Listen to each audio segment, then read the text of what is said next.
दोस्तों, कुंभ पर्व हिंदू धर्म का एक महत्वपूर्ण पर्व है जिसमें करोड़ों श्रद्धालु कुंभ पर्व स्थल प्रयाग, हरिद्वार, उज्जैन और नासिक में स्नान करते हैं। कुंभ या महाकुंभ मेला हर 12 वर्ष बाद लगता है, जबकि अर्ध कुंभ मेला हर 6 साल बाद लगता है।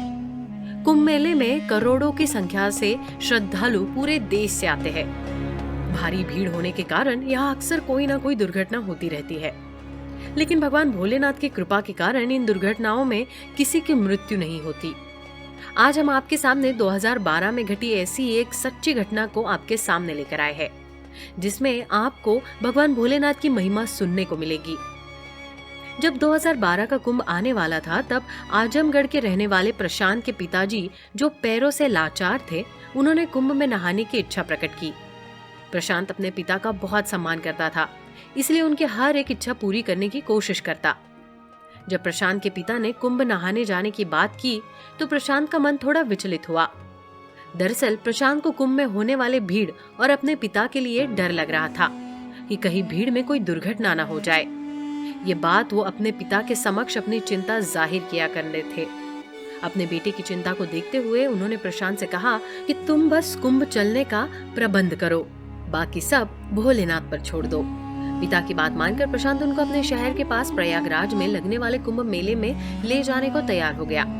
कुछ महीने बाद प्रयागराज में कुंभ मेले का आयोजन शुरू हो गया और इधर प्रशांत ने भी अपनी तैयारी पूरी कर ली कुंभ मेले में जाने के लिए।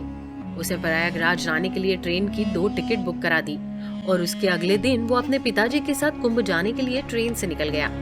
ट्रेन से 4 घंटे के सफर के बाद वो लोग प्रयागराज पहुंच गए।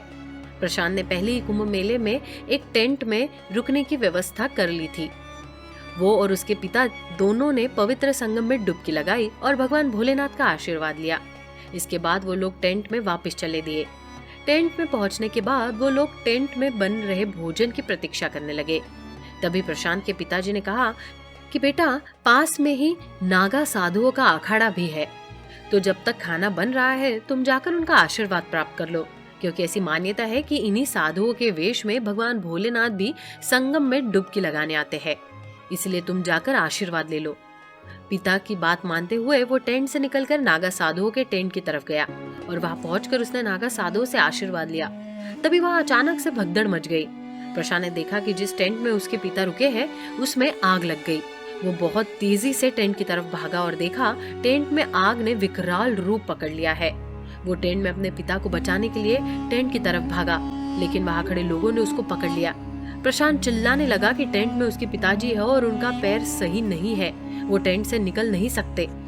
लेकिन आग की लपटों को देखकर किसी ने प्रशांत को अंदर जाने नहीं दिया।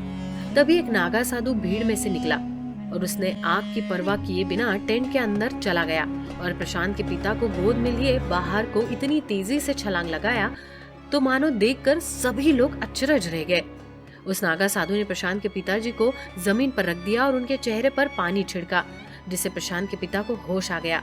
जब प्रशांत ने उस नागा साधु को धन्यवाद देने के लिए हाथ जोड़कर खड़ा हुआ तो उसने देखा कि ये तो वही नागा साधु है जिसका वो आशीर्वाद लेने गया था। वो तुरंत उनके चरणों में गिर गया और उनको धन्यवाद देने लगा। फिर नागा साधु ने बोला, ये सब तो शिव की महिमा है, मैं तो बस माध्यम था। उनकी बात सुन वहां खड़े लोगों ने हर हर महादेव के नारे लगाना शुरू कर दिया। तो आप लोगों ने देखा कैसे महादेव ने अपने भक्त की जान बचा ली।